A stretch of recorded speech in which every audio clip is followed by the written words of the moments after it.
तेनाली रामा की कहानियां। बाढ़ और राहत बचाव कार्य। एक बार की बात है, महाराज कृष्णदेव राय के राज्य विजयनगर में बहुत भयानक बाढ़ आई। इस बाढ़ में राज्य के कई गांव डूब गए। इस वजह से राज्य का काफी नुकसान हुआ। इस प्राकृतिक आपदा के बारे में जब महाराज कृष्णदेव राय को पता चला तो उन्होंने एक मंत्री को फौरन बाढ़ से पीड़ित लोगों की मदद करने का आदेश दिया और कहा, बाढ़ से हुए नुकसान को पूरा करने के लिए जितने भी धन की जरूरत हो वह उसे शाही खजाने से निकलवा ले, मगर जल्द से जल्द सभी पीड़ितों की सहायता की जाए। साथ ही कृष्णदेव ने मंत्री से बाढ़ की वजह से टूटे पुल, सड़क और लोगों के घरों की मरम्मत कराने को भी कहा। महाराज का आदेश पाकर मंत्री ने शाही खजाने से ढेर सारा धन निकाला और लंबे समय के लिए गायब हो गया। काफी समय तक मंत्री के दिखाई न देने पर महाराज और अन्य दरबारियों को लगा कि मंत्री बाढ़ पीड़ितों की मदद करने में जुटा होगा, इस वजह से वह इतने दिन से दिखाई नहीं दिया। मगर तेनालीराम को मंत्री का लंबे समय तक गायब होना हजम नहीं हुआ, इसलिए तेनालीराम ने मंत्री के गायब होने की असल हकीकत जानने का मन बनाया। इसके बाद से तेनालीराम रोज की तरह दिन में दरबार पहुंचता और रात को राज्य में शामिल सभी गांवों में घूमकर किए गए राहत कार्य का मुआयना करता। कुछ हफ्तों के बाद एक दिन मंत्री जी दरबार में हाजिर हुए और गांव में किए गए अपने काम को महाराज कृष्णदेव के सामने बड़ा चढ़ाकर बताने लगे। यह सब सुनकर महाराज और दरबार में मौजूद अन्य मंत्री बहुत खुश हुए। सभी ने मंत्री के काम की काफी प्रशंसा की। वहीं तेनालीराम ने भी सभी के सुर में सुर मिलाते हुए मंत्री की प्रशंसा कर दी। कुछ देर बाद जब दरबार का कार्य खत्म हुआ, सभी दरबारी अपने अपने घर चले गए, लेकिन तेनालीराम वहीं अपनी जगह पर बिल्कुल शांत बैठा रहा। तेनालीराम को इस स्थिति में देख महाराज कृष्णदेव ने पूछा, तेनालीराम तुम घर क्यों नहीं गए, क्या बात है?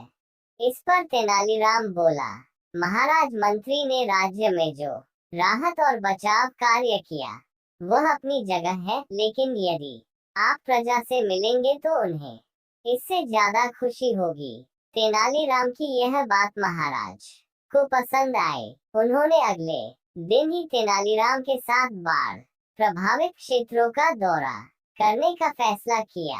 अगले दिन सुबह होते ही महाराज और तेनालीराम बाढ़ प्रभावित क्षेत्रों का दौरा करने के लिए तैयार हो गए।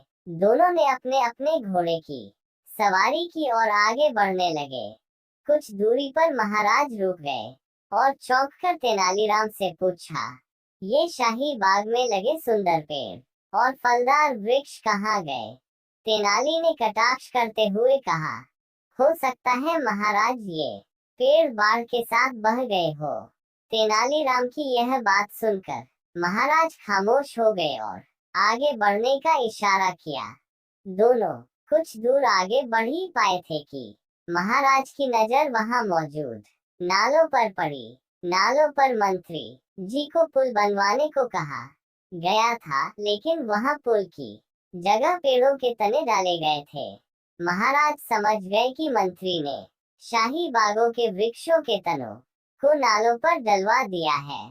तभी तेनालीराम ने चुटकी ली और बोला, महाराज हो सकता है कि बाढ़ के कारण पेड़ के तने यहाँ आ गए और अटक गए। मंत्री जी जिस पुल के निर्माण की बात कर रहे थे वह आगे होगा। इस पर भी महाराज कुछ नहीं बोले और आगे बढ़कर एक गांव में पहुंचे। गांव में चारों ओर बाढ़ का पानी भरा हुआ था। वहां मौजूद लोग बाढ़ के कारण बेहाल थे। कुछ लोगों जान बचाने के लिए अपने घरों पर पड़ी खपरेल पर चढ़े हुए थे, तो कुछ पेड़ों पर रह रहे थे। यह नजारा देख तेनालीराम बोला, देखिए महाराज, मंत्री ने इन लोगों को पेड़ों और घर की छतों पर चढ़ा दिया है ताकि भविष्य में भी इन्हें बाढ़ से कोई नुकसान न पहुंचे। अब महाराज कृष्णदेव राय के सब्र का बांध टूट गया और वह गुस्सा से लमिला उठे। बिना देर किए वह वापस अपने महल आए और उस मंत्री को दरबार में हाजिर होने का संदेश भिजवा दिया। मंत्री डरते डरते दरबार पहुंचा। उसे देख महाराज का गुस्सा फूट पड़ा। उन्होंने मंत्री को खूब फटकार लगाई और जल्द से जल्द सारा धन शाही खजाने में जमा कराने का आदेश दिया। वहीं महाराज ने अब राज्य में राहत और बचाव कार्य कराने का जिम्मा तेनालीराम को सौंपा दिया।